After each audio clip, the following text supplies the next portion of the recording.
Let's get this going. I've hit the go live. It's just spinning its wheels for now. Should be here. Let's do the audio check. Let's get this going. I've hit the go live. It's just... You sound good, everybody. I know. You're upset. And I get it. Because you're like, man, Human Boy, when you first posted this, you said 10 a.m. your time. And then you changed it to noon. And now it's like 11. Pick a fucking time. And I say to that, people are busy. People are busy. So originally we did 10. And then someone had plans come up that they wanted to go do on a beautiful Saturday before things get too cold. And I was like, sure. So we pushed it back to noon. And then we had some other people say, oh, shit, I had dinner plans. I thought we were doing this at 10. So can we shift it to 11 as a nice compromise? We did compromise, all right. So it was a little last minute. This is why we're going to start the stream. I did the announcements a little early. Started the stream before we have the first game up. So if you're watching in VOD land, right, you're going to want to fast forward like 5-10 minutes. But I'm letting the players get their shit together and stuff, but also started the stream nice and early so that people could gather. Because today's stream is going to be short. It's going to be short. Because, let's go to the Photoshop. We are in the top 4 of the Faction War. Everything you are about to see is live. No more replays. We did replays of the left side. We did replays of the right side. We've cast every single game, and we will continue to do so. But today's stream is 4 to 5 games long in total. We have a best of 1 between Tzeentch and High Elves, represented by Alfredino and the Phoenix King. We have Kislev versus Beastmen, represented by Segoz and Razel. And then a best of 3 final, which could be a 2-0. There will be no pick and bans, because everybody knows what they're playing. And these players have had a week and a half to think about their build for this first game. So games are going to be pretty quick, which is why we're kind of doing this slow roll intro, let some people gather, because if you see Human Boy's streaming and I thought he was going to stream at noon, he started at 11. Okay, well, I'll hop in. Oh fuck, it's over. So we're just gonna let some people gather quick here. Just let them gather. Phoenix King and Alfredino will be starting off, so we'll have Tzeentch versus High Elves first. They are in a lobby right now making their builds, so we'll get right into game here. But like I said, I am stalling a little bit, just letting some people gather. Today's stream will be nice and crisp. I had tried to do Yumai's and Gojira's capture point mod for game 2 in the best of 3 finals, but with all the scheduling problems we were having and things going back and forth, I really didn't want to add another complication to the mix. Not that the mod is super complicated, but it's just like, all right, well, people, tensions are probably high as people are stressed about getting here on time and stressed about playing in the faction war and stuff like that. So, yeah. And there is a prize. There is a prize. Where are you, little prizey prize? The winner does get art drawn by one of the people that worked on my board game with me of their favorite character from the faction they represented. Portrayed in however style they like. The Phoenix King, who's on High Elves this time, played Dark Elves for us in the spring. He did win it, and he got Lokir Fellheart with this little banner. And that artwork is worth about $100 to $150, so there's a decent prize on the line, and players are going to be stressed. 1 second.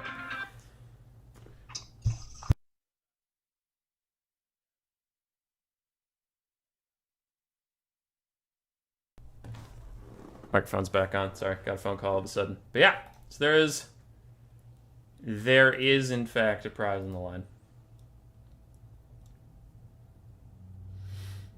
I should have voted for Beastman, my bad. Razel's pretty good. I think, memes aside, I like all 4 of these players. I really do. They're all very nice people. They're great. 1 second. I gotta tell the players that they are good to go.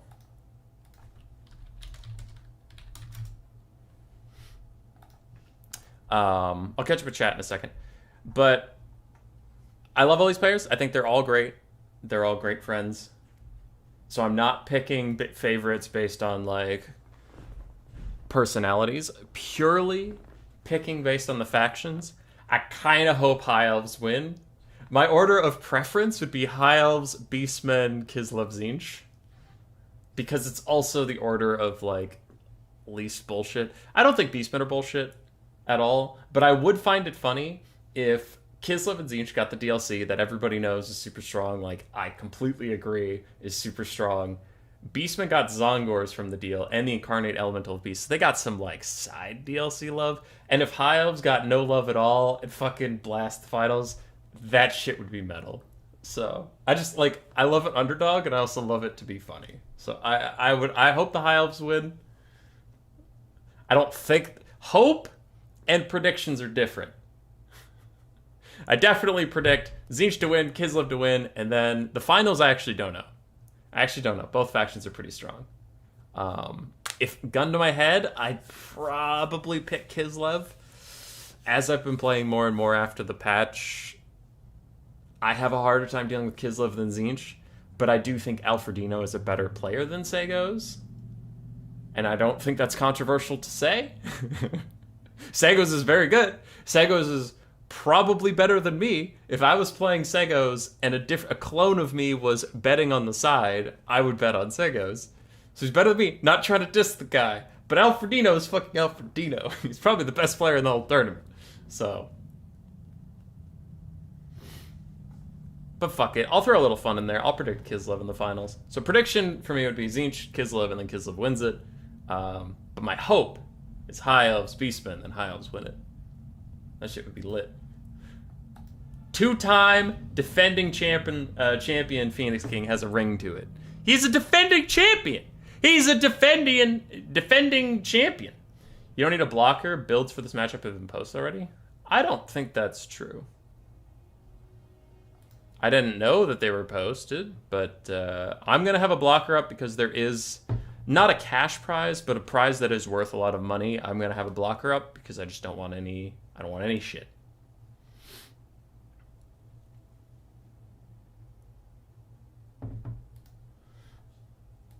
All right. We're in to game one. This is a best of one. Finals is a best of three. So this is the hope of the High Elves versus the hope of Tzeentch. I thought it was in 1 hour. Luckily, I was watching another of your videos. Yeah, a little trill. That's why we had such a long build up to this game. Was I tried to start the stream as soon as possible to be like, hey, everybody, it's earlier. Super sorry about that.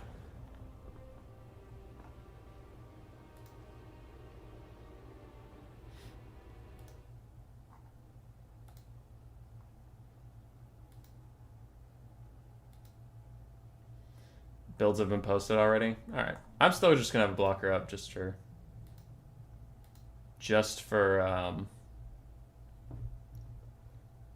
like I said, as a host, like I'm just gonna do everything correctly.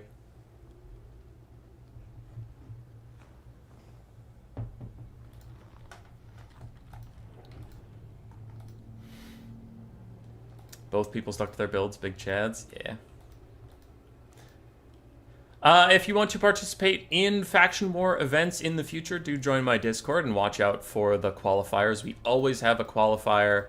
I never do invitational Faction Wars, so if you play quick battles and you're like, dude, I don't want to play in your fucking tournaments, there's picks, there's bans, there's best of threes, I don't want to do that shit, I just play Greenskins, or I just play Norska. That's cool. We sometimes have single faction tournaments, like qualifying for the Faction War, where there is no pick and ban, it's just, I'm playing Norska, boom, lock it in.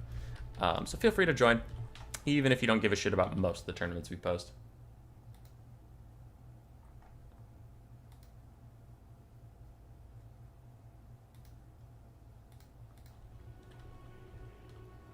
Is it true that in the new lore, Tyrion started using the battlecry Demacia? Oh, of course. Of course. For the builds, now that they're mostly set up, let's get into it. For the High Elves, we have a front line of 4 Spearmen, triple Sword Masters of Hoeth, double Silver Helms, and triple Bird, the Flamespire, the Frostheart Phoenixes, and Alariel the Radiant with Tempest, Earthblood, and Heart of Aberlore. On the side 4 is Tzeentch, front line of Zongors, Marauders, more Zongors, the Screamer, ROR, Kairos Fateweaver with Regrowth and Earthblood, 2 Chaos Knights, 3 Chaos Knights of Tzeentch, and a Soul Grinder. The Swordmasters is pretty hype. Swordmaster hype. Big ups. So concerns for both sides. Tzeentch's normal plan of sniping the shit out of your Lord is going to be a little tougher with a Soul Grinder and Kairos because of the sheer amount of healing that Alarielle brings.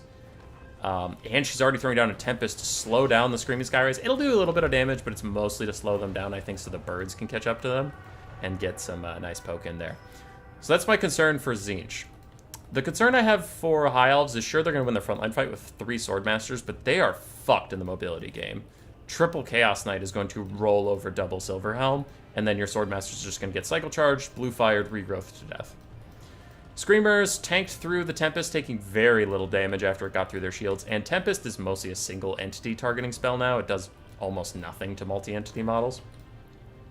So they didn't take much damage, unfortunately. It does seem like a bit of a waste of Winds of Magic in the end. They just landed to get away from that.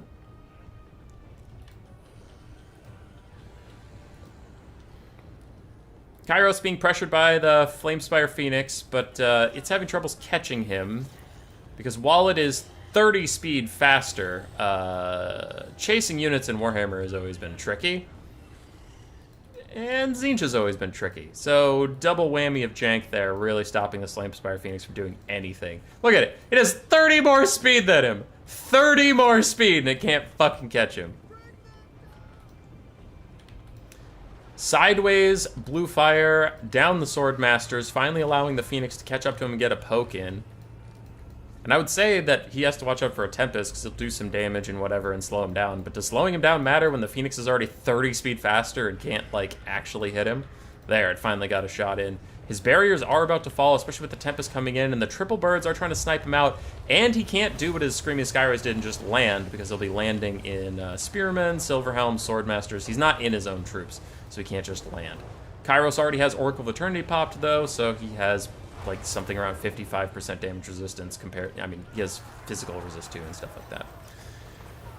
Blue Fire's destroying the High Elf infantry on the advance. Soul Grinder is firing up into the air. Kairos is getting sniped out, is taking a bit of damage, but thankfully for him, not for anybody else on the planet, he does have regrowth, so he doesn't give a single shit. The birds continuing to bully him. Tzeentch falling back. Some of their cav is setting up a flank or a surround. But, yeah, if Kairos worked correctly, Tzeentch would not be a problem. Nasty Gaze of Fate onto the Silver Helms, just leaving them as fresh fish for a free charge from the Chaos Knights. And a quick Earthblood from Alarielle, healing up a lot of the High Elf units. That was fine, that was decent. Soul Grinder still firing up. He is burning through his ammo, though. And like I said at the start of the game, I'm not overly concerned. Like, he's getting good value from his sniping. No issues with it. Alfredino's playing great with him. But he's just not as potent in this matchup because of all the healing High Elves have. They can kind of tank through his ammunition and say, what now, bitch? Froststar Phoenix lands to help the Spearmen with the Chaos Knights of Tzeentch. He provides some armor piercing, but also that Frostbite plus his debuff aura is just nice for stopping cavalry. Kairos still is a bit in trouble. He's down to half HP. Now, he hasn't healed himself at all, and the Birds of the High Elves are continuing to pursue him, even into cavalry. Gonna try and fall back now. I wouldn't hate for another Tempest onto him, since Oracle of Eternity is down, and his shields are down. You can at least get a little bit of poke out, because we know he's gonna fucking regrowth. Like, we all know it, so you're just gonna have to tax that health pool to get through the day. Screaming Skyrays attacking the Silverhelms with charging in Chaos Knights, who are now trying to leave and then come back in and refresh their charge, but they are fighting on Spearmen, which could be a little concerning. Alarielle and her Flamespire Phoenix locked up, and even more Chaos Knights, and Alfredino is up on damage value, and there's the first regrowth of... Ooh, Overcast regrowth onto Kairos. Okay, it won't be the first of many then, it's just probably like the first of 2. Kairos already chucks out a tier 3 army ability onto the Swordmasters of Hoth, who are trying to retreat. I wonder if he has a Gaze of Fate for them just to lock them in place, but it doesn't look like it's going to be here in time. They are going to make it outside the circle, and a really good dodge from the Phoenix King. Really, really good.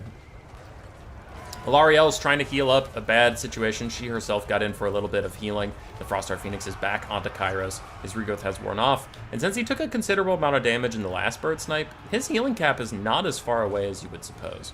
Now, for the High Elves, both their Silverhelms not feeling too good. This one is about to rout, so both Silverhelms are routing. They could theoretically be chased, and that leaves the High Elves with just infantry and single entities left.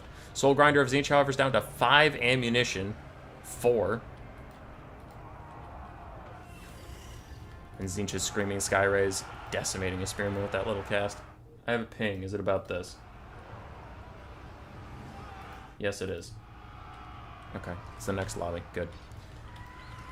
Kairos stuck next to the edge of the map a little bit with 3 birds on top of him. If he tries to escape, there could be a Tempest in his future. He is taking big damage, considering he already was at half HP at one point. He's back at half HP again. That healing cap is somewhere. There it is. And here's a Tempest to keep him down. But I know what he's setting up right here. Kairos is going to land right in these Chaos Knights of Tzeentch, right next to the edge of the map, too, which these mortal units, the birds, could actually end up routing off the map. But it looks like the birds aren't going to fall for that trap.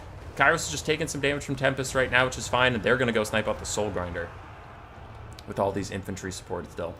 Scream's Kairos is chasing off Silver Helms, which is fine. Damage values are relatively comparable, and Kairos regrowths himself yet again.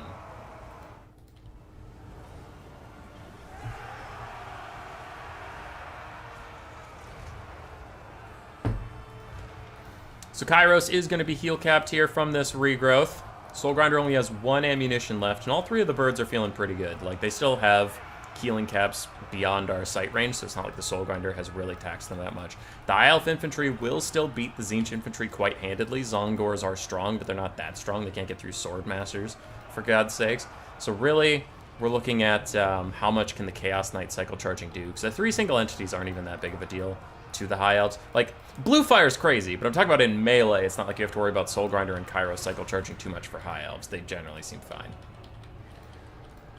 Another Blue Fire onto Sword Masters. With all this Blue Fire spam, most of it's been overcasted too, I believe, judging by the number of missiles, and with the amount of regrowths Kairos has thrown onto himself. Tzeentch has a stupid high amount of Winds of Magic, and I know some of the lore nerds out there are going to be like, well, of course he does, he's Tzeentch, blah, blah, blah. But from a gameplay balance perspective, it's fucking stupid. That aside, he has burned through a lot of Winds of Magic, so I don't know how much more he has for, like, a crap ton more regrowths or a crap ton more Blue Fires. Soul Grinder is now just a melee unit. Lariel's chucking out more Earthbloods. And how are we doing? 1 Swordmaster is, like, dead. Silver Helm's almost dead. 1 Silver Helm is off the map. Another 3rd health Swordmaster. Another goddamn Blue Fire. And then 3 almost dead Spearmen. So the High Elves are running out of gas pretty severely. Rear charge from Chaos Knights onto Swordmasters. Soul Grinder's also going to get in there. Their leadership is falling, but Kairos is once again getting sniped out. And his heal cap, it is official. He is heal capped. He's got Oracle of Eternity up to give him some damage resistance and stuff. But anyway, any damage you can get onto him is going to be permanent damage now. There's no more healing for him. Period. End of story. Swordmasters continuing to fight against Marauders and Zongors, push them all off. Another Tempest onto Kairos. Even while he is landed, it will still hurt him, and it will still slow him, which is all the Phoenix King really wants out of it. And an Oracle of Eternity just wore off, so now he is taking full damage from it. Yeah, it's going to be a couple hundred. The slow is also quite nice. He's down to 5,500 HP.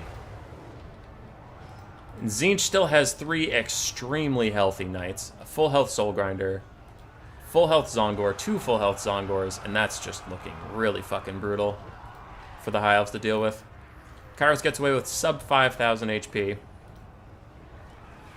But Tzeentch, I don't know, he has a 3,000 damage value advantage right now. Another regrowth onto something. Overcasted regrowth onto Chaos Knights of Tzeentch. Of course you could still overcast regrowth.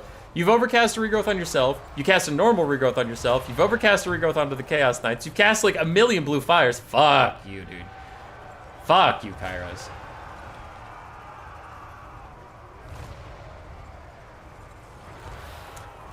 Bird's currently just dropping flaming poops all over the Zongors, doing a little bit of damage, but the balance of power has shifted dangerously far against the High Elves, and I do agree, it is looking bad. The Chaos Knights of Tzeentch still raffle stomping over everything, and they're going to be fine.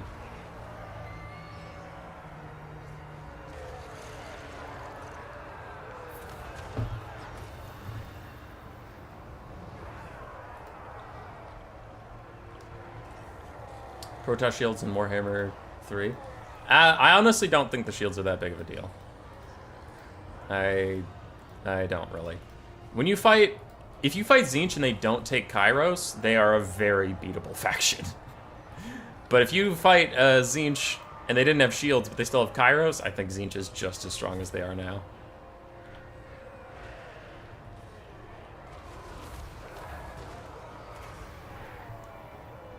Unlimited healing and Winds of Magic, yeah.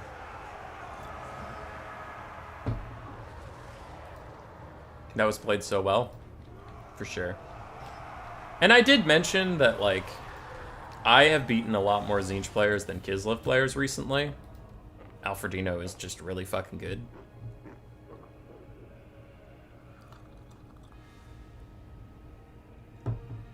But Tzeentch is still stupid strong. There was a comment on one of my videos, because in my replays I try to cast like fun games. And on one of my videos, it's like, Tzeentch is an S+ tier faction, yet all replays of them I see they lose. Maybe someone was wrong about their tier list. And there's a part of me that's like, bruh. When a faction is dominating and everybody hates it, fun videos are them losing. Like, no one wants to be like, you want to see Tzeentch win again, kid? So I just find that shit funny. Alright. I scrolled through the values, but the Chaos Knights, the Soul Grinder, Kairos got most of it. The infantry just died.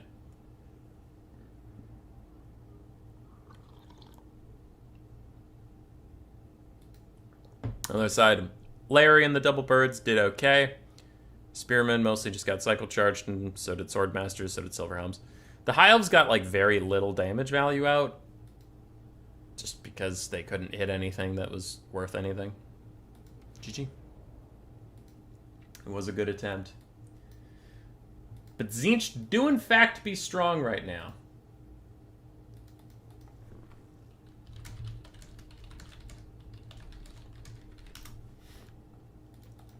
Alright, and then Segos and Razel are right here. So who will go fight Tzeentch in the finals? We're hopping right in, and these guys have been waiting for us. So they as soon as we join, they should hit ready, and we should be right into it. So game 2 out of, you know, best of 1, best of 1, best of 3. So might be halfway done with the stream after this game.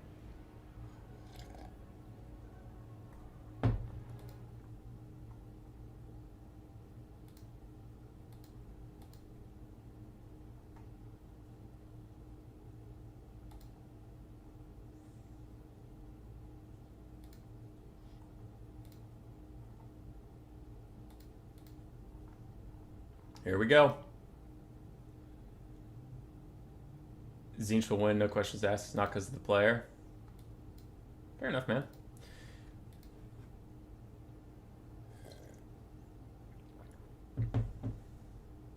I don't think I've lost into Skaven Kislev, but to be fair, the Kislev players either didn't bring an ideal build or made some mistakes.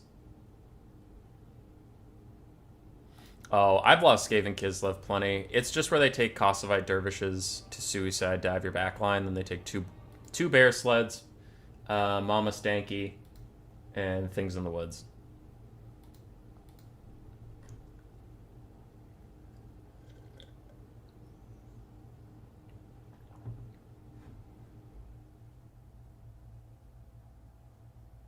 Chai Rose Tea. Chai Rose Tea, but yeah. I get it. I got it.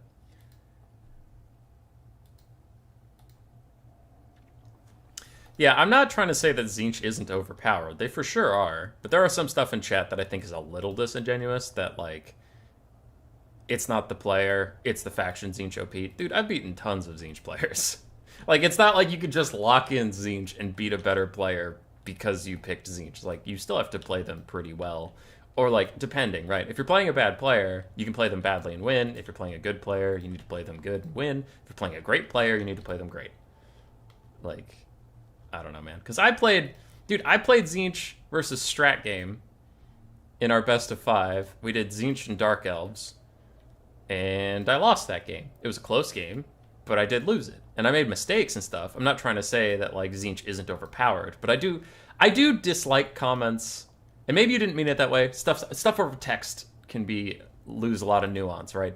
But I do hate the concept that, like, Alfredino's not good, he's just playing Tzeentch or whatever. It's like, bruh, I lost a strat game with Tzeentch and we're roughly equal. I think he's a little bit better of a player than me, but he had a good build, he played it well, I made mistakes, he punished them, shit happens. It's not just like Alfredino's coasting to a win on Tzeentch. Yeah.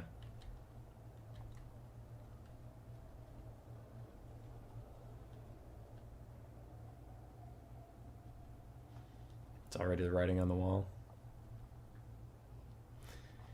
I mean, wasn't he a Warhammer World Cup? He got second place in the Warhammer World Cup behind Evenstar. Yeah. Alfredino can win this with any other faction. I do believe so. I think, here's real talk. I think any top level player could grab Tzeentch and have a real shot at winning the finals of Faction War. But I think if Tzeentch was given to a mid-tier player, they wouldn't have gone very far. That's kind of my point. Is like Alfredino, Razel, the Phoenix King, Platypus, just to name a few. We had Berserk, like a ton of great names. We had Bjorn, ton of great players were playing in this. And most of them got knocked out by Alfredino Tzeentch. And it's like, all right, if you put like me, right? You put me, or like, not trying to throw shade, but like Nalnish is a newer player. Father Ramram is a newer player to the scene. If you throw them on Tzeentch, they're not going that fucking far in the faction war, dude. Like, they're just not. So, yeah. I mean, that's, yeah. I'm rambling as we got through the loading screen, but also, I'll admit, I got a little irritated reading some of these comments that, like, Alfredino's not that good. It's just Tzeentch. It's like, bruh, have you played Alfredino? Feels like you're playing against a goddamn AI. And, like the chess-playing AI, not Warhammer AI. You're like, I think I'll attempt a left flank. And in the time you made that decision, his right flank's closing in, his center is already winning, and, oh, there's a Fury behind me and it's already coming in. Oh, what's that, the end game scream? I didn't even know we started yet. He's real good.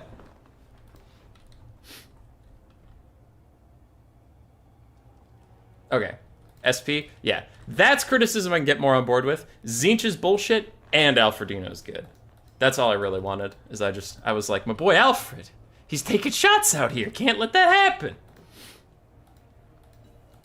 All right. As long as we all acknowledge Alfredino is really great, then I accept your Tzeentch hate. 100%. Beastmen versus Kislev. Front line of Ungors. Most of them are spears. Then we have some Centaurs. Just 2? There's 3. Razel would never leave home without at least 3 Centaurs. 4 Minotaurs. 2 of them have shields. 2 have great weapons. One of the shields is the Butcher's Calvin Guard with their regen. Torox the Brass Bull with Brass Body, and Bray Shaman of Wilds with Traderkin. A very good, strong Beastman build. You'll love to see it. On the other side, for Kislev, we have 4 Horse Archers, do a little bit of kiting. Then a front line of Armored Kossars in the back, the Wolf Hearts, the Auction Ambushers Regiment of Renown, and then a shit ton of cavalry. Costumite Dervishes, Winged Lancers across the back line, with an Ice Witch of Ice. Only one DLC unit brought by either side, and it is the Auction Ambusher ROR. Otherwise, this is a base game brawl. No Zongors, no Elemental, Incarnate Elemental Beasts. Shit's hype.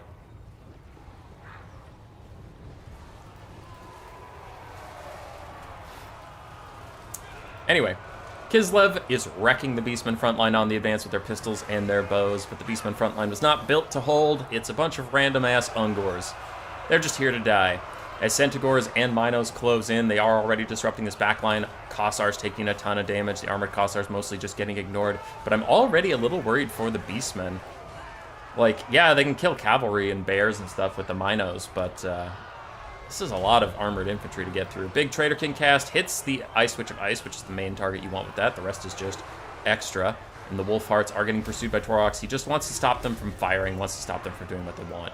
Kislev has dominated the flanks, which is not a sentence you're used to saying with Beastmen, but oh boy, they did it.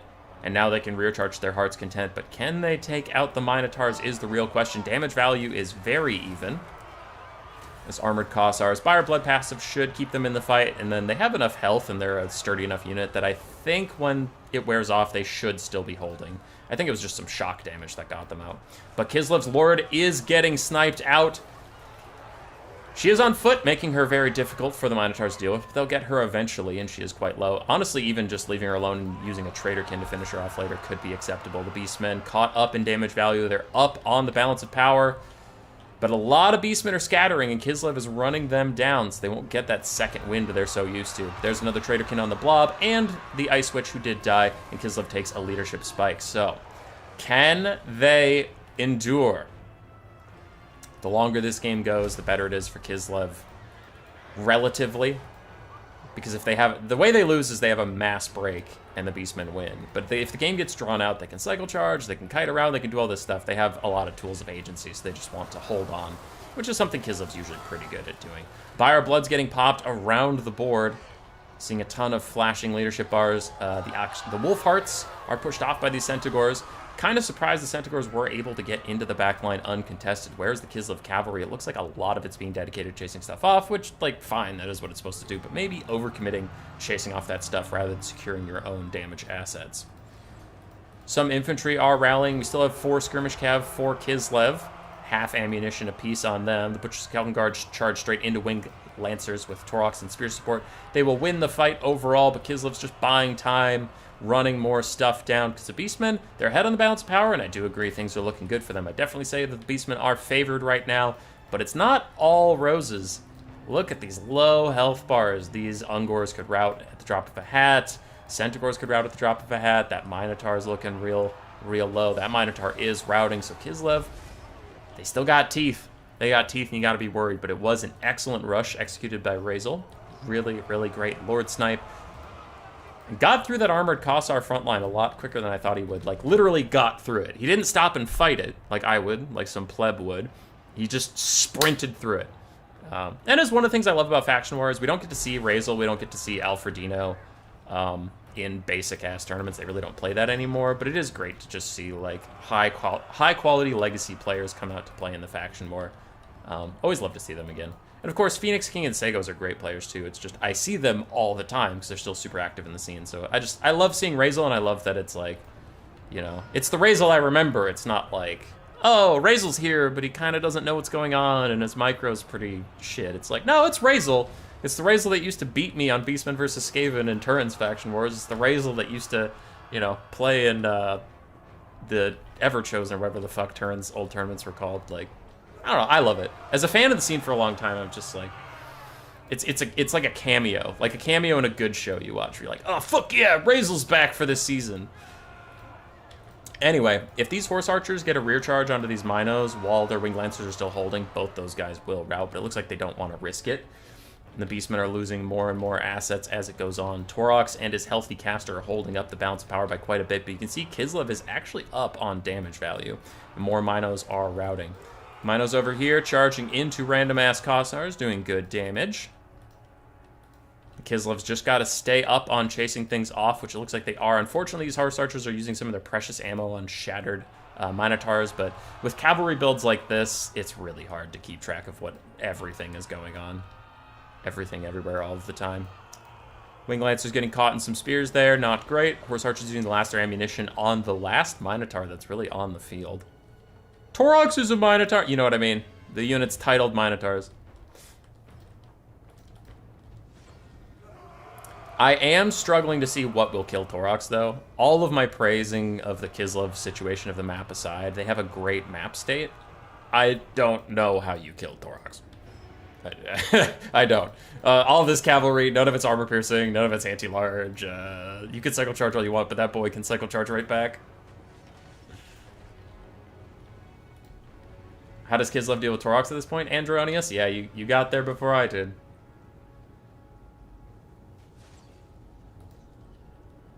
Tzeentch feels boring to fight against, Mark. 100% agree, buddy. I hate fighting Tzeentch. Not pretending I don't.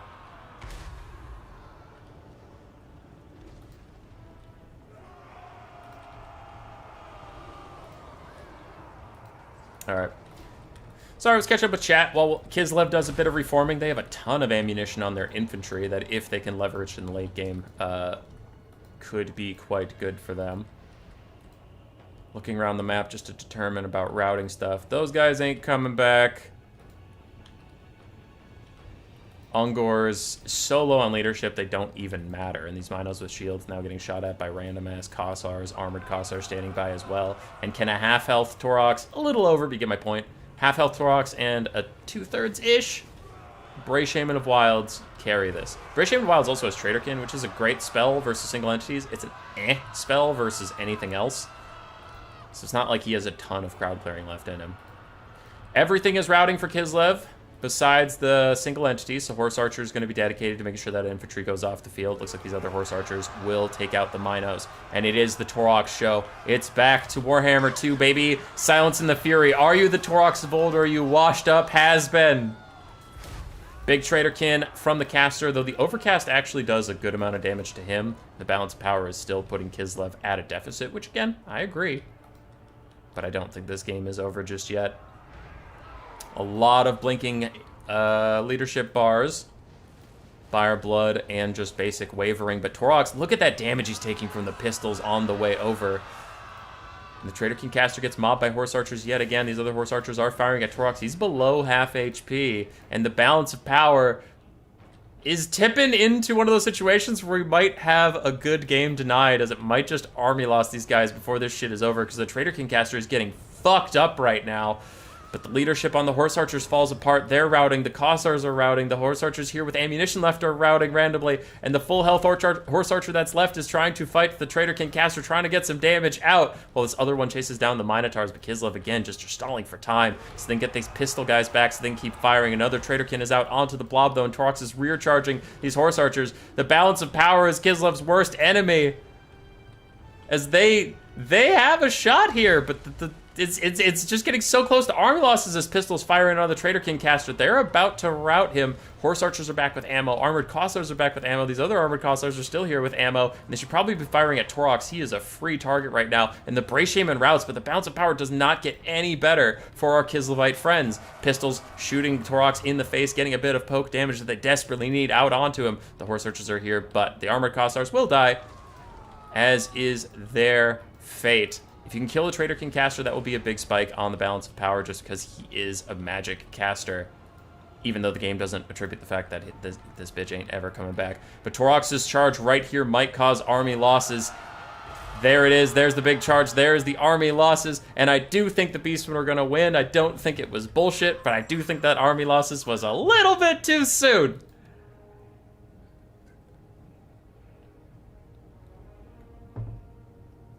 Hey, Death Rabbit.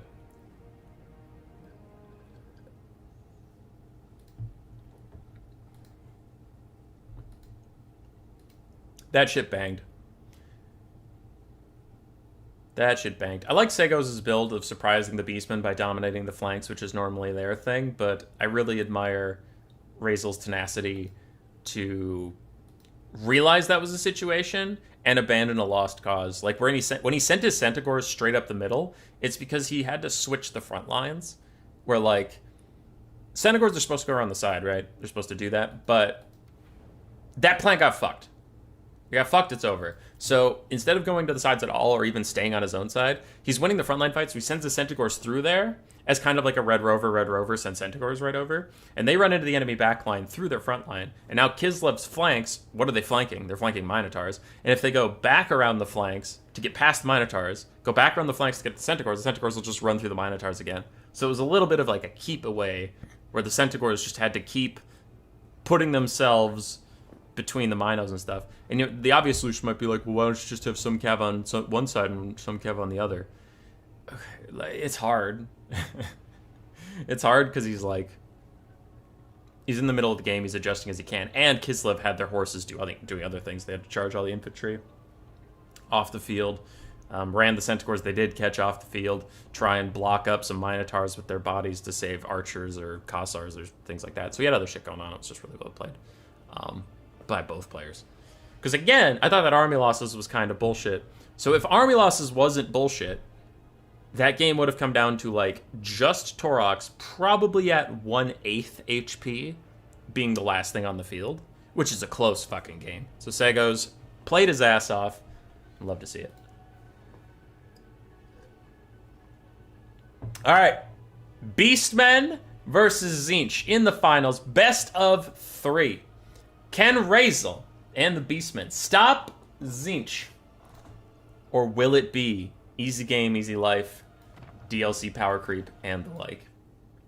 Which, again, I am favoring Tzeentch here. I definitely think Tzeentch is a stronger faction.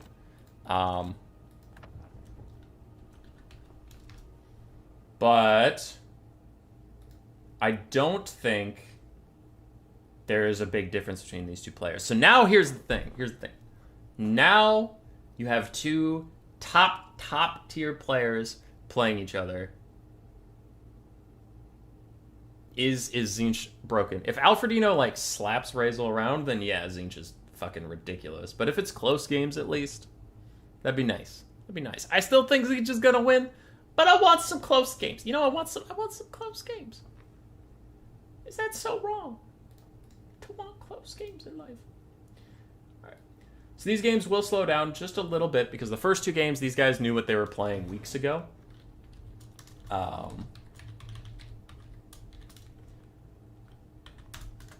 And they had their builds ready. And now we're just hopping into it. So while there's no pick and ban phase, it is still like, okay, well now I'm on a different map than I had planned for. I'm playing a different faction than I've planned for a week. What's my build gonna look like? Not saying it'll take forever, but it'll be a little longer. Let's go over to the Photoshop real quick, update some of the stuff. So our finals is Tzeentch versus Beastman. Who will take home the gold?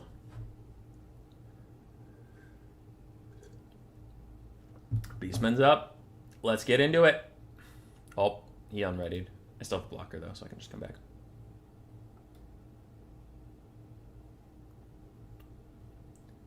Boop.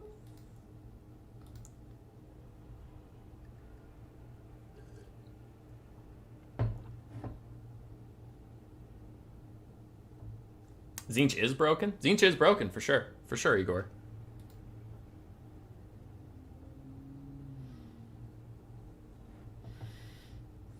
Does Beastman have enough anti-aircraft power to deal with handle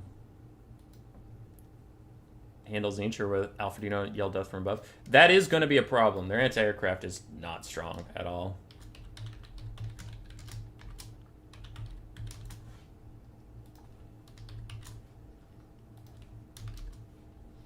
Starting a new poll just about the finals. So Tzeentch had 51% of the vote overall. Beastman had a measly 13. Beastmen were in last place in the vote. And here they are in finals. You did not believe. But do you believe now, my friends? After they took down Kislev, when you thought they wouldn't. Do you believe now?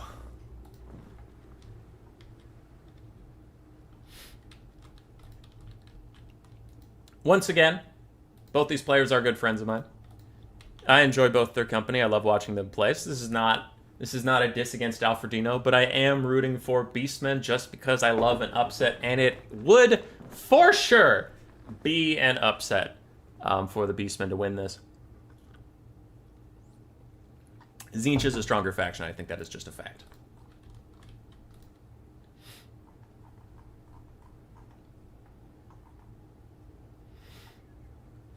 Steak for the beef throne. Move for the milk god. I failed everyone who believed in me, Phoenix King. You took triple Swordmasters and had a game that wasn't a stomp. I think we take those.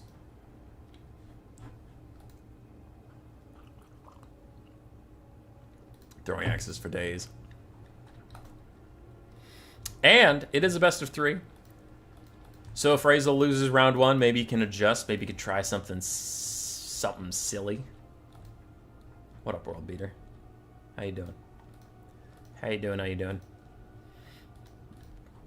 Game 1 of the finals. Razel, we have 3 Centaurs. Looks like they're all regular. And then 2 Centaur throwing axes. 3 Minotaurs. All of them with great weapons. Torx Brass Bull. Trader King Caster. And then a front line of Ungor Spears. With the Destroyers of Drakwold ROR. For the thing. SP, if Beastman wins one of these matches, I'll eat my words from earlier. Now I have to extra root for them. For Tzeentch, a bit of a switch up. Kairos Fate Weaver, still in the sky. That's not the switch up. That's pretty regular. Then 3 Marauder Horsemen of Tzeentch, 3 Chaos Knights of Tzeentch, triple Blue Horrors, one of which is the Chromatic Abominations. I love this Regiment of the Crown. They're so good. For only 750 gold, they always do great for me. I fucking love that unit. And then the Mutalith Vortex Beast. Seeing a little bit of a different stuff from Tzeentch. Glad to not just see Soul Grinder, Kairos, and Triple Chaos Knight. We still have Kairos, Triple Chaos Knight, but at least some stuff switched up.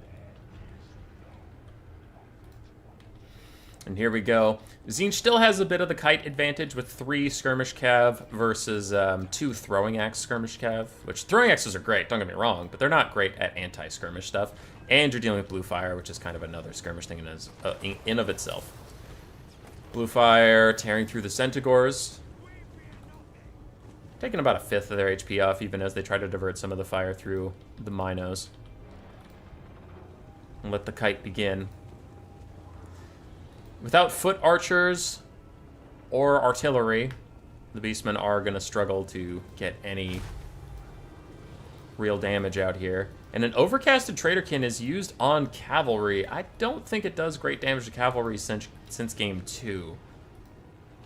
I think he might have been using it for the speed debuff to let the Minos catch up, but then they switched targets to one that wasn't hit by the Traderkin. Another blue fire is decimating the Centaurs with throwing axes. Gaze of Fate has locked the Minos in place in front of 3 blue horrors.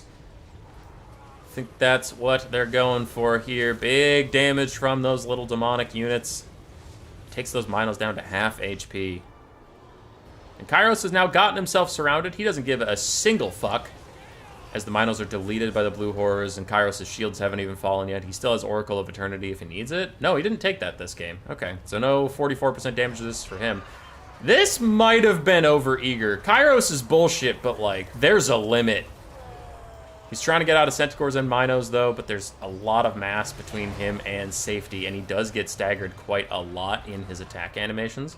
And now here's the tricky part. Tzeentch just kind of wanted to be a fuck this whole game, so now that Kairos is trapped, he needs to commit, which he didn't want to do at all. So his blue horrors aren't getting to kite as much as they wanted. His skirmish cav isn't getting to kite as much as they wanted. They actually have to commit to the fight against Minotaurs, which is what the Minotaurs wanted, not him. Kairos is trying to get away. He almost gets out. He's starting to regrowth himself, but his leadership is falling. Demonic instability is coming in hot. Did Kairos go too far? The overcast also hurts him, and he starts demonic instability crumbling. Torox is on his ass. Torox is on his ass. You can't live forever, you stupid bird motherfucker. Burn in hell, and I hope to never see you again. I hope your kids forget how to read. I hope they never get into school, and the bird is dead. Beastman's still in a tough fucking spot. Killing Kairos outright, still in a tough spot. Now what that does do is it eliminates Tzeentch's healing, it eliminates Tzeentch's army ability because he can't cast spells anymore to get more army ability, and it lowers their leadership. What's still tough is there's still a big spooky Mortis engine at full HP to deal with. There's still 3 Chaos Knights, 2 of which are very healthy, one's half HP, and you have taken a lot of damage, my friend. A lot.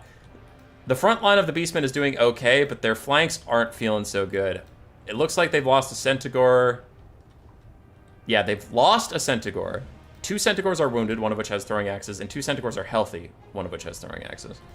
The Minotaur count is currently a half HP one, and then 2 almost dead ones, currently trying to sandwich in the Chaos Knights, but the Chaos Knights are probably just going to kick their ass, so I don't see that being a big problem.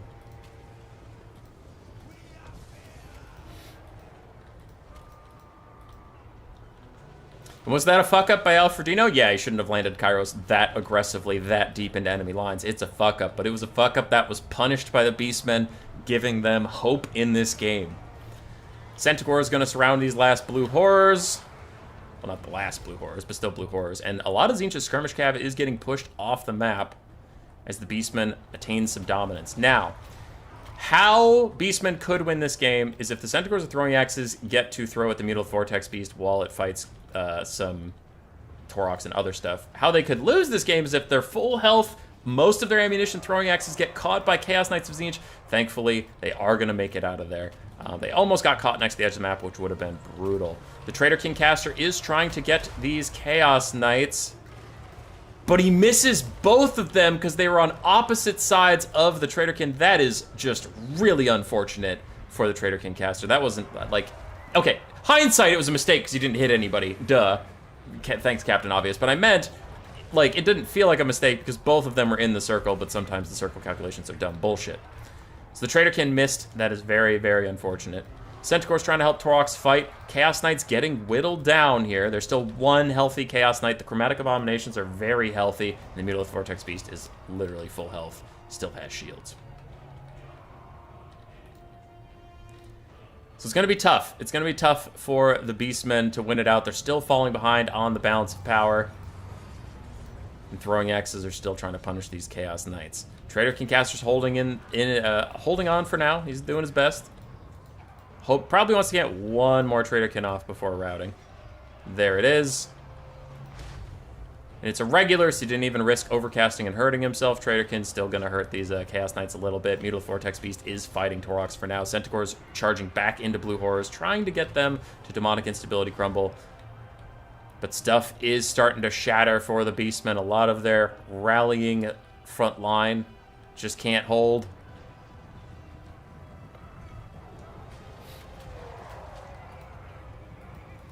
Chaos Knights slamming back into Centaurs, and I am agreeing here with Igor.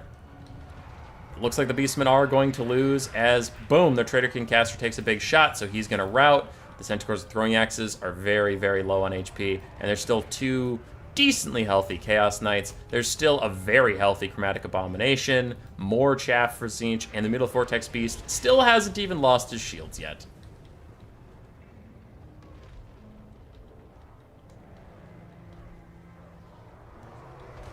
Best of 3 or best of 1? Finals is best of 3.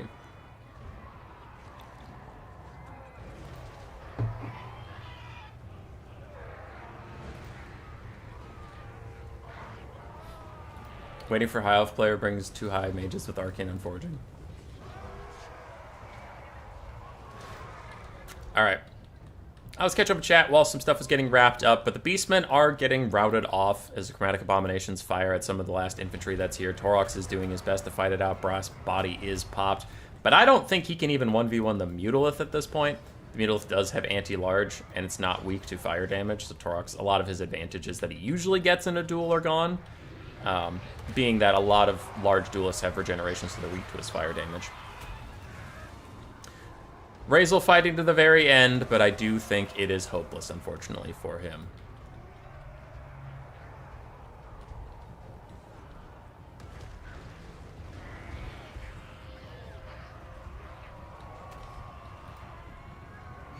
Kairos, Barrier, and Mutalith need nerfs. Kairos and Mutalith for sure. Barrier, I would have to think on it. Because before the DLC, Tzeentch wasn't like a super great faction. They were fine. They were serviceable, but they were heavily carried by Kairos. But then this DLC also fixed Chaos Knights, which really helped Tzeentch in the mobile game. So yeah, now I'd have to think on it. Because obviously there's the big sexy thing to talk about, which is like, wow, DLC units OP, Kairos OP, haha. I just haven't put a lot of thought into barriers since now Tzeentch Cavalry isn't dog shit like it used to be. Pretty good game overall, pretty close. I think without Alfredino's mistake, though, it would have not been close at all, because we saw how brutally the Beastmen were getting kited at the start, and I think Razel will probably compensate for that in Game 2. He needs to either get such a strong mobility game that he can't be kited, or he needs ground archers to counterfire of his own, because he just didn't have an answer for the skirmish.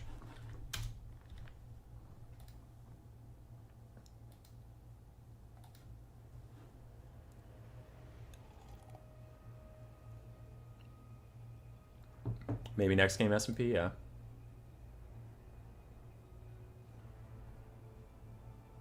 They were a super good faction, but only in the hands of top-tier players, yeah. Still don't think that was a mistake. I think it was a mistake to lose Kairos flat out. What fixing did they give the Chaos Knights? They fixed their models. Chaos Knights used to have too big of models, but, like, I'm not a programmer, so I'm not going to be able to tell you this like perfectly, but what I got from people telling me about it and from personal experience, the Chaos Knights had, pretend you have a sphere that's 6 meters across, right? Let's just say that. Like just 6 meters across, you have a sphere. And that's your model. But at the very center, you have a sphere of where you can deal damage. And let's say that's 5.5 meters. So their model was so big that the little guy inside of the model couldn't reach anything. So when you charged, I'm oversimplifying it, but like when you charged into something, in the video game, the horse and knight would connect with the enemy and sit there, and they'd be like, I'm ready to do damage. But then the computer would say, you can't touch him. Like, you aren't reaching him yet. You need to get closer. And the knight's like, I'm touching him. Let me do damage. And the game's like, nope, you're not in range. And that's like how it felt. So then this patch, what it did, again, in the super simplified, dumbed down example, it changed the 6-meter sphere to 5.5. So now the hitbox and the actual model are the same size. So now that when a knight hits something and it goes, I hit him, can I swing? The game's like, yeah, you're touching him, you're good. Whereas previously the Chaos Knight was too big for its own attack radius.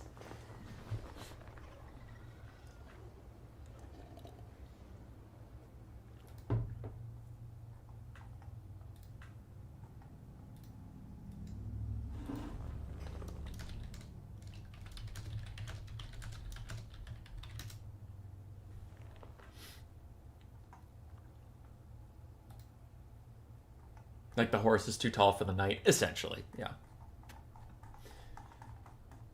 That's what people have told me, and that's what it felt like. So if anybody out there is like, that's not at all how it works, cool. I was just explaining what it felt like.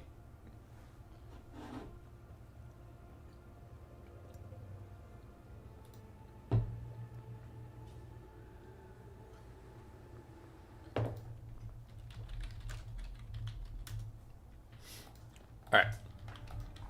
Players forgot to change the map. They asked me if that was fine. I said, if you don't care, I don't care. And they said, cool, we don't care. So we're playing on the same map. It's acknowledged. Let's see what change-ups we got. So Tzeentch actually changed it up. Not bringing the Mutalith Vortex Beast, but Alfredino being a cheeky fuck. He loves flamers. It's something we disagree about a lot. I think flamers are trash. He thinks flamers are secretly good and people just don't know how to use them.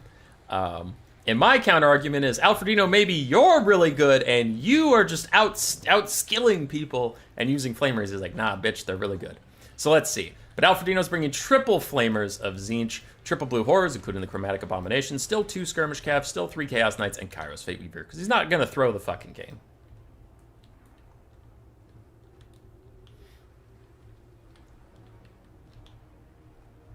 Imagine in my head like, aha, my Chaos Pony's now a stallion, but I can't sit. I can't do shit. All right, for Razel, what did he change up? Less frontline. Looks like frontline didn't really matter to him. 1 more Minotaur. And, 2 more Minotaurs. And more of them have shields to stop with that kiting stuff. And then all 3 of his Centaurs have throwing axes. Torox and Trader Concaster. So strangely, Tzeentch changed more than the Beastmen. Yeah, Loopy would know better. Loopy's like actually like a modder, and he knows a lot of these programming things that I don't know. So he would know better than me. But again, I was just describing what it feels like before I get a bunch of angry comments. But they feel better now. Like when I charge Chaos Knights into stuff, it feels like Knights charging into stuff. And it's like, oh, okay, cool. Now this unit's good.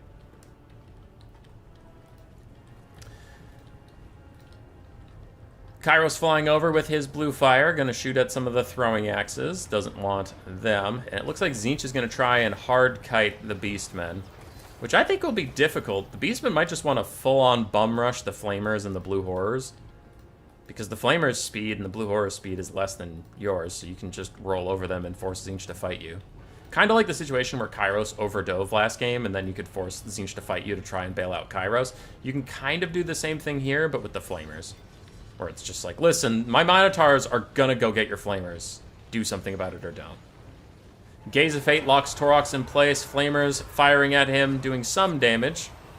There's Brass Body. A little late on the Brass Body cast, but he did get it up. Centaur's diving straight into the Flamers, trying to get them to stop firing. And some of the throwing axes are getting caught by Chaos Knights in the distance, as it is complete pandemonium. But all the Minotaurs are doing what we thought. They're just pathing straight for the Flamers, and they're like, listen, we're getting a fight one way or the other. You can't just keep dicking us around like this. Centaurs getting caught was definitely not part of the plan, though, and I wonder if these Minotaurs take the opportunity to get a rear charge. Oh, they do. It might turn into kind of a good thing for Beastmen. But the throwing axes fall back just as the Minos were about to complete the hammer and anvil. Flamers turning to fire right now. Some of the Marauder Horsemen of Tzeentch are getting caught up. Torox is still advancing, still trying to get in there, and big damage is coming in for the Minos with shields. But this happens when you have heavily ranged focused builds. You know, you take a lot of damage at the start, and then if you can get into that melee, if you can start the demonic instability on these Flamers, if you can kill them off, you can skyrocket in damage value and get back into the game. One Marauder Horseman of Tzeentch is routing. Another Marauder Horseman of Tzeentch is also routing, so there's nothing there to stop them as these Minos continue to push forward into the Flamers, who are desperately firing back to try and get their value out before they die. But the Minos are here to make sure that you don't do shit. They're going to slap them, and Chaos Knights are forced to fight heavily armor-piercing Minotaurs try and stop the Flamers from dying, so that'll overall be a good trade for the Beastmen. But the Beastmen have taken a ton of damage for all of this. One of their Minotaurs is about to die as they continue to pressure the Flamers. And regrowth is already coming out from Kairos for, it looks like, one of his Chaos Knights. It is overcast, so that'll do pretty good. And I wonder if there's a Traderkin coming up soon for the Beastmen to kind of punish this blob that is farming as the Minotaurs continue to slap. Even though these guys are getting regrowth, they're still losing health overall. Marauder Horsemen dive back in, but the Minotaurs countercharge them, butchering them, and Flamers will quickly get beset by Ungor Spears, though. I guess they're super squishy units, so even Ungor Spears are threatening, but it's just fucking Ungor Spears. Who gives a single shit? Chaos Knights, despite their overcasted regrowth, still on the cusp of routing. I can't say I disagree with their assessment of their chances right now. The other Chaos Knight also taking a lot of damage, and it's not Winds of Magic that might limit Kairos here. It might be cooldowns, as these Chaos Knights need a regrowth right about now, and he definitely doesn't have it up after he just used it on these other ones. So Beastmen getting some good fights, still forcing Flamers around the map. Flamers trying to kite the Ungor Spearman herd, do get one nice volley off onto those guys, but Minos right on their ass, and Centaur is trying to close in on them, though the Flamers will be able to shoot their way out, but that does allow them to get rear charged. Chaos Knights get hit with a Traderkin that might rout them, and the edge of the map is right there. So we'll see how far they actually get. Other Chaos Knights, the one that got healed, are still taking damage, but they're in the fight. And a Flamer of Tzeentch has passed away. Out of the 3 that we started with, we are down to 1, and it's continuing to kite around. Beastmen are up on the damage value. They're down on the balance of power. Flamers getting caught yet again by the Minos. Can that demonic instability start, or will Kairos be able to bail them out once more? It's -1, -5. There's the crumbling, and they are gone. So Tzeentch has some super wounded knights. Of course, he has regrowths for them. Kairos and the Chromatic Abominations versus a healthy Traderkin caster. Way more Minotaurs than last time we were in this situation. And Torox, who has taken much more damage than previously. Another regrowth is coming in from Kairos for his wounded-ass Chaos Knights. But they're in a bad situation. They're in a real bad situation. Traderkin's going to hit the whole blob again. As soon as these Chromatic Abominations get their demonic instability crumbling, which, because they're fucking chads, it's hard to do. But if you can get rid of it, then you have Knights with no chaff support versus still a scary amount of Minotaurs. And Minotaurs love fighting Chaos Knights. They don't love fighting 2 Chaos Knights at once while getting rear charged and Gaze of Fated. They have 0 melee attack right now due to the Gaze of Fate. Torox is keeping on Kairos' ass, who has Oracle of Eternity Pop to keep him much safer, but the blue horrors are gone. There's a big army ability for Tzeentch coming in. Can Razel dodge it? It looks like he sees it coming now. He is starting to dodge, and one of the Chaos Knights shatters. The other Chaos Knights are in a life or death struggle against Kairos. Wait, other Chaos Knights, yeah. They're in a life or death struggle against Torox and his Minos. More throwing axes also charging in. Spearmen trying to get here, but that tier 3 army ability of Tzeentch did force them off for a little bit. Now, a lot of the Minos of Tzeentch taking... Sorry. Too many fucking Chaos units. Anyway, the Minos taking a lot of damage. Somehow that fucking Traderkin didn't hit these Chaos Knights. Oh, their flag's here. The unit isn't. Whatever. Okay, fine. But... this guy's almost heal capped. There's not too much more healing he can get. Kairos is down to half HP. Chaos Knight's charging in and out, but I don't think one half health Chaos Knight does an army make. Another Chaos Knight is routing. Tzeentch is way down on the balance of power. They're 2,000 behind on damage value, and I think the Beastmen have got a game. Flamers are not good. I will die on this hill, Alfredino. Flamers are not good. Another regrowth is coming for the Chaos Knights of Tzeentch. It's overcast, so it damages Kairos too. We fucking take those. Kairos is so close to demonic instability crumble. He has 13 leadership. The Minos are on his ass. They don't want to let him get back into the sky, but get back into the sky he will. Doesn't even matter though, as is Chaos Knights, while they're still healing, while they're still regenerating that HP, they're getting low on leadership, and if they rout, it doesn't matter how much they heal. Kairos dives back in. He's trying to terror out, and he does provide some big spooky terror. The Minotaurs have ITP due to their blood greed or whatever. But still, their leadership's low. They're falling back. Another Traderkin on the Knights who have returned, the Knights who are leaving, and Kairos will be army losses. And Beastmen are on the board. Is it because he took 3 fucking Flamers? Nah, it's definitely because Zeech is underpowered. It's not because he took 3 fucking Flamers. God, I hate that unit.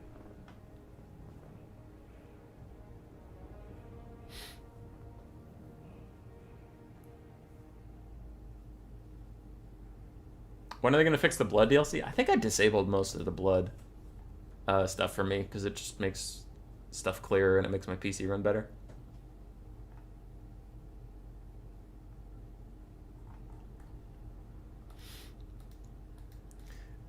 You eat your words. Yeah. Because Triple Flamer is super meta. I mean, they did pretty good value-wise. I still think the Mutalith was just better. Alfredino having a bit of fun, and he played the shit out of those Flamers. He played the shit out of them. For Razel, I wonder if he keeps this build or if he switches it up, because I suspect we're getting a Mutalith Vortex Beast and Skirmish Cav in Game 3. But I will quickly...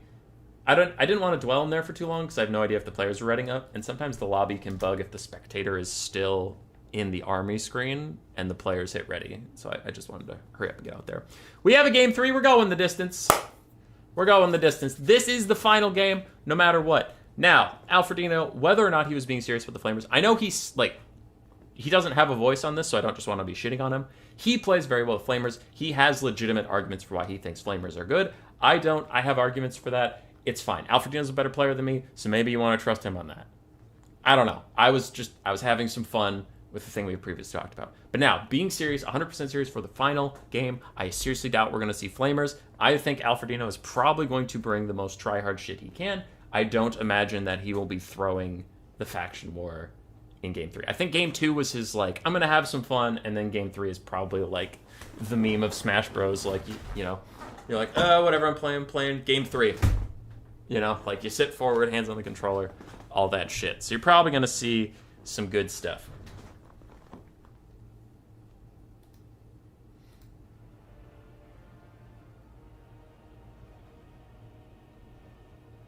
Flamers were able to take half of Torox's health, but they still suck. Okay, to be fair, he was netted, and 3 of them shot him, and that did half his HP, and he forgot to pop his brass body. Alfredino is tryharding, by the way. This wasn't just for fun. I was speculating, but okay. Okay. If you hate Flamers, does that mean you hate Skaven weapons teams? Yes. Yep, I hate them. Fuck Skaven weapons teams. All of them are trash, garbage. The only good Skaven unit is a Skaven slave.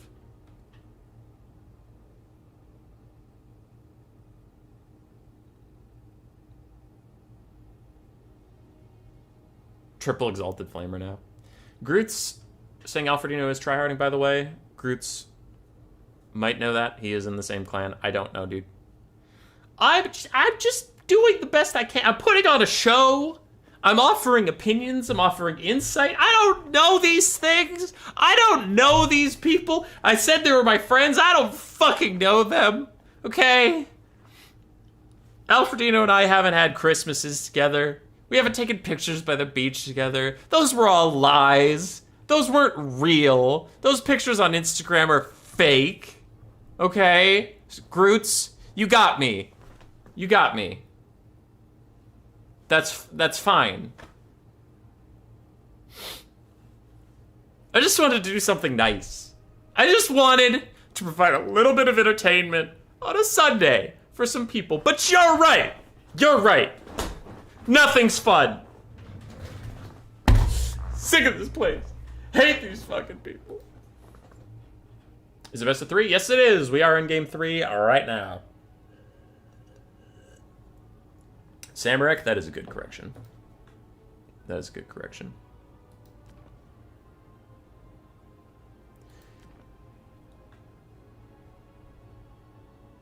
Okay.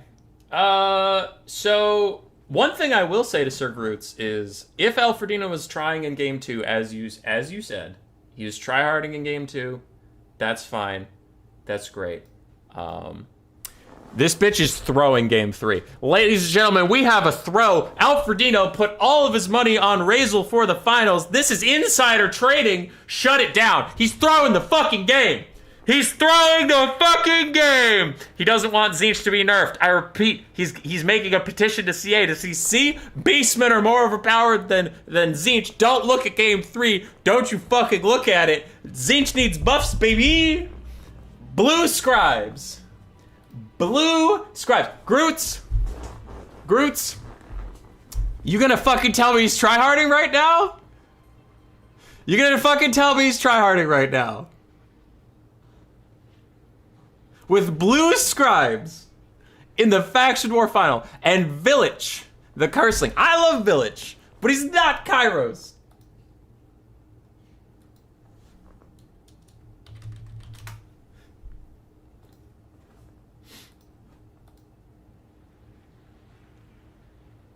Also, for anybody who doesn't know, because I've just been saying Razel and Alfredino, and if you haven't seen their names on the screen, they are in the same clan. They're good friends, so I don't actually know what's going on inside their heads. I know they've both been playing great today. I know we've had some great competitive matches, and I am happy for it. Maybe Alfredino is tryharding with the blue scribes. Maybe he knows something I don't. Maybe he's trying to put on a show for you people, and if he or his friend win doesn't matter to him. I don't know his intentions, so don't be mad at him. Like, I can only think of good reasons. I can think he's either trying to be an entertainer or he's trying to win. I don't think that there's any negative connotation to him taking the blue scribes and stuff, so just enjoy yourself. I don't want to see any negative shit.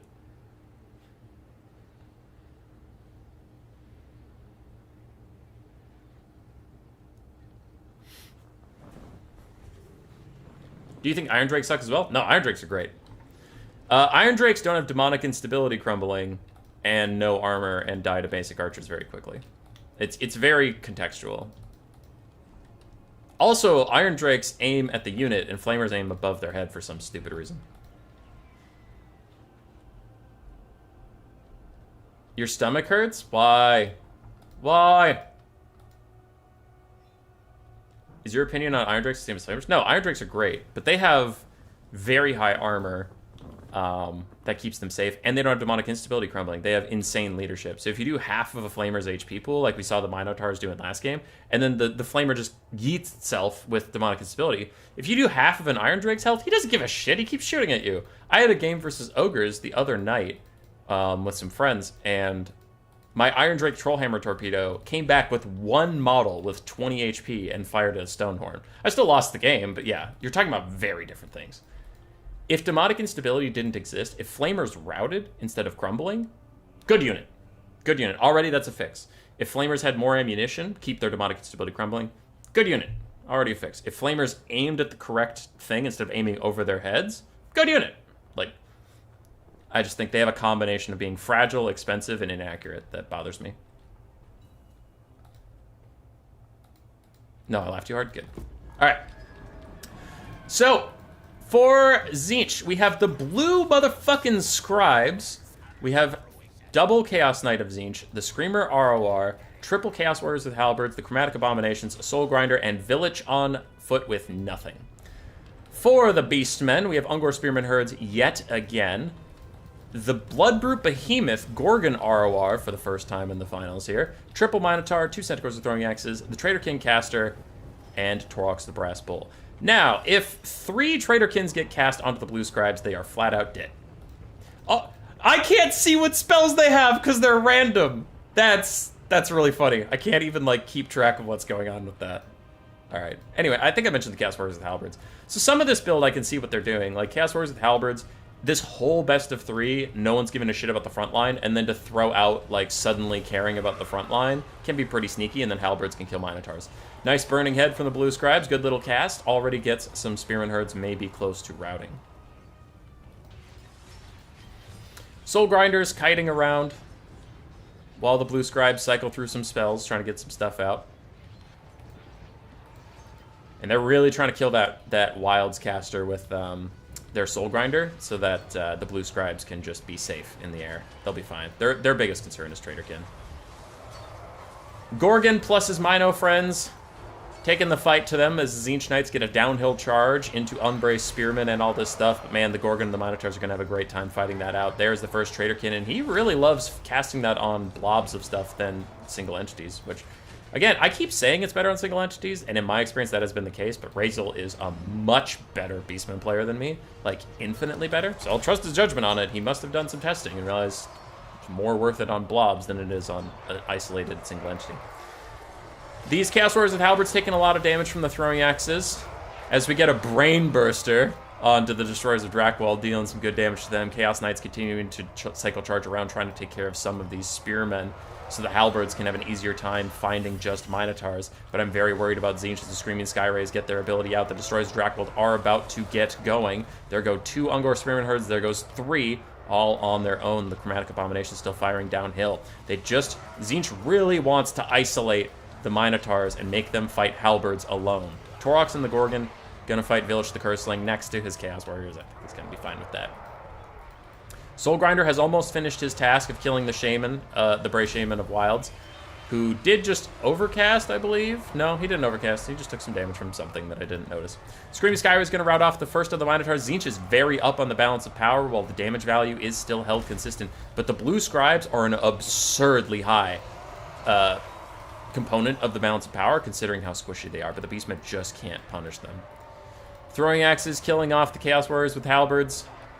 And Minos trying to stop the Chromatic Abominations, who are deleting the Bloodbrute Behemoth right now, who is stuck fighting on Halberds and with Chaos Knights in Village. He's having a very hard time dealing with Village, though. So now it looks like he's trying to get out of here. The Soul Grinder is continuing to snipe the Bray Shaman. Oh, he's now aiming in at the Bloodbrute Behemoth. And I wonder, did these Centaurs with Throwing Axes just charge the Soul Grinder to keep him down? I don't know. Finally, though, Bloodbrute Behemoth gets out of the Halberds. He goes to fight the Soul Grinder with Minotaurs and Torox support. Oh, if the Soul Grinder dies, that's huge for the Beastmen, because then they can stop getting sniped out. Screaming Skyrays are down into the fight, but with Minotaurs and the Throwing Axes dealing with them, I think this is a turning point for Beastmen in the game. All right. Soul Grinder is close to dead. There's no fucking regrowth unless the blue scribes RNG their way through that shit. And I haven't seen a spell for them in a little bit. I'm getting kind of concerned. They don't have it in them. Soul Grinder's at 0 leadership. Takes a big hit. That'll be demonic instability crumbling. Say goodbye to that guy as the balance of power comes back to a good, reasonable state. Screaming Skyrays are also routed off. One of the Halberds is routed. Where are the other ones? We have a half-health Halberd here that's doing fine, and a half-health off in the distance that needs to come back. Okay, so the Halberds aren't feeling too good. And remember, Blue Scribes are a redonkulous amount of balance of power for a 3,500 HP unit. Village is still fighting away. He's chilling, but he didn't even bring his item that gives him higher melee stats the longer he bumps and grinds, and he is getting slaughtered right now by the big boy. What is getting cast here?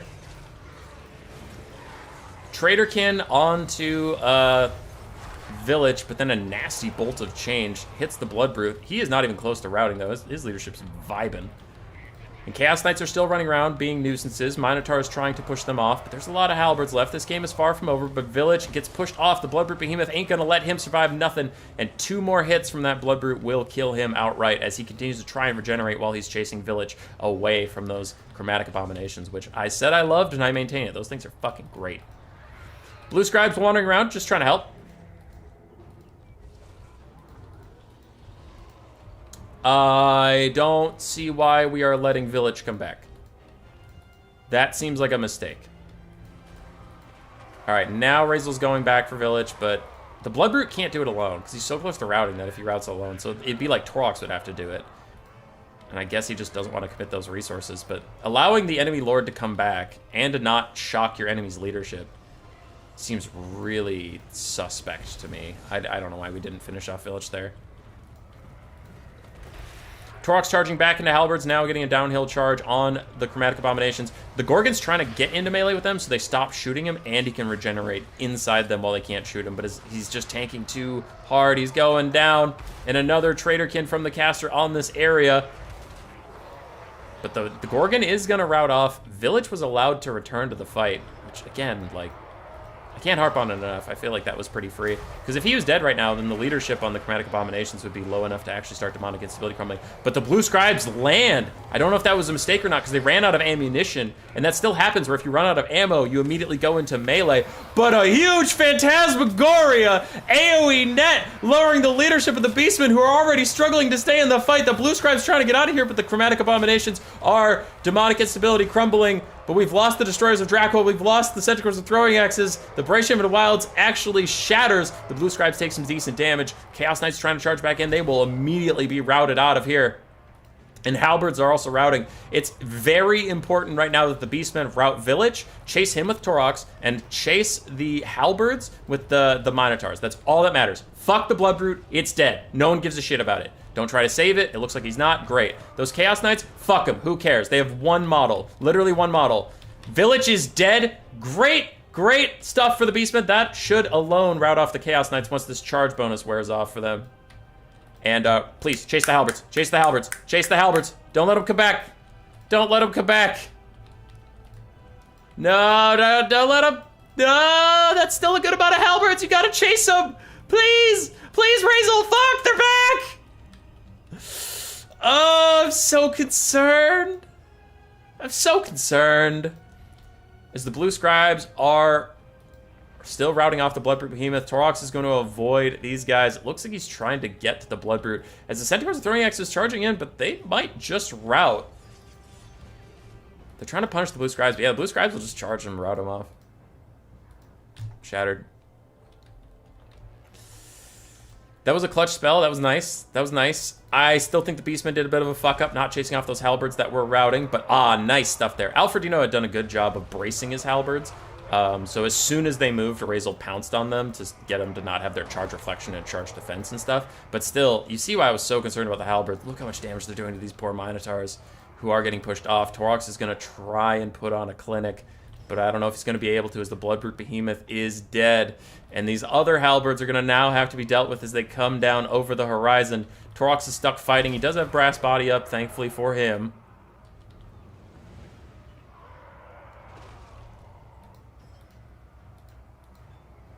But, I don't know if he's going to be able to rout all these halberds, man. He's taking this much damage in Brass Body mode. He does not cause terror. And something is getting cast here. Curse of the Leper, 30 more armor and some melee damage reflection. Okay, that's fine. That's a fine spell. Toroks is continuing to fight it out.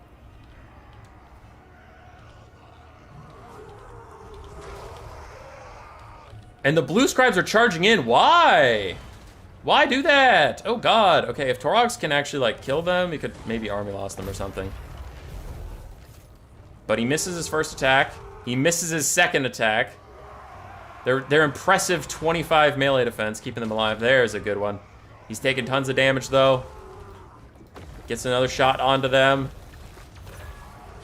Gets another. Gets another. Gets another. And he's chasing them, and it's leading him away from the halberds. This might have been a throw city! As the Blue Scribes start their demonic instability crumbling, they keep crumbling, but they manage to rally. Toroks is after them, but they get back into the sky. If he had been able to kill them off, they'd lose that Encourage aura that's keeping some of the halberds in the fight right now. Toroks is continuing to battle it out. The halberds are super low. He himself is barely hanging on as Minotaurs have returned to the field. They could be coming back now. Toroks has to turn around and get a good charge animation on these guys. Not that that's a player control thing, he just needs to do it. Why do I have a ping right now? I'll check it later. Torok, there's a good charge animation. Knocks some people around, gets some good stuff going. He's trying to charge up another Brass Body that he desperately needs. He's really trying to rout any of these halberds, but the bounce power now goes into Tzeentch's favor. Toroks is just too low. He's taking too much damage. He's taking too much damage. And something's getting cast onto him. It's a Death Frost that will finish it off. And Tzeentch will be the faction war winner, but not in the not in the way anybody expected.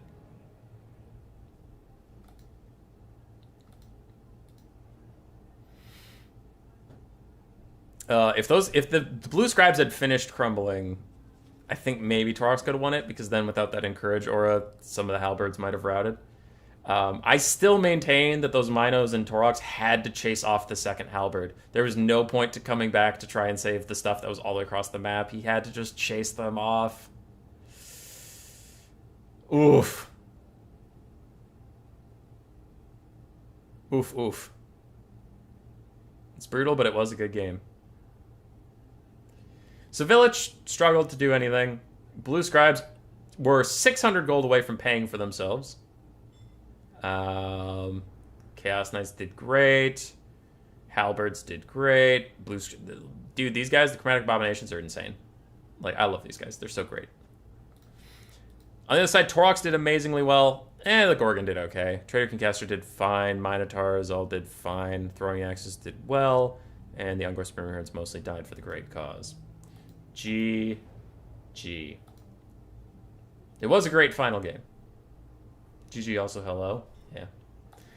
So it was good. It was good. Thanks to both players. Again, as Sir Groots pointed out, I have no idea what's going on in Alfred's mind, whether it was all three of those builds were try-hard or whether some of them were memes or not, but I will thank them for being good sports. I will thank them for not trying to just blue fire kite around the map infinitely. The games were pretty concise and pretty good, but sometimes with Tzeentch or Wood Elves or something like that, you can get some pretty meh games. So I appreciate them playing pretty straight up. And that was nice. Beastman gave it an admirable attempt. Always love watching Razel. It's a good time. He is one of my favorite players, even though I don't really play Beastman that much. Yeah, congratulations to Alfredino for winning. Tzeentch, certainly a strong faction. Does need some nerfs. For sure, for sure. Hopefully healing gets gutted, and then on top of that, Kairos gets gutted, and then we'll see where they're at.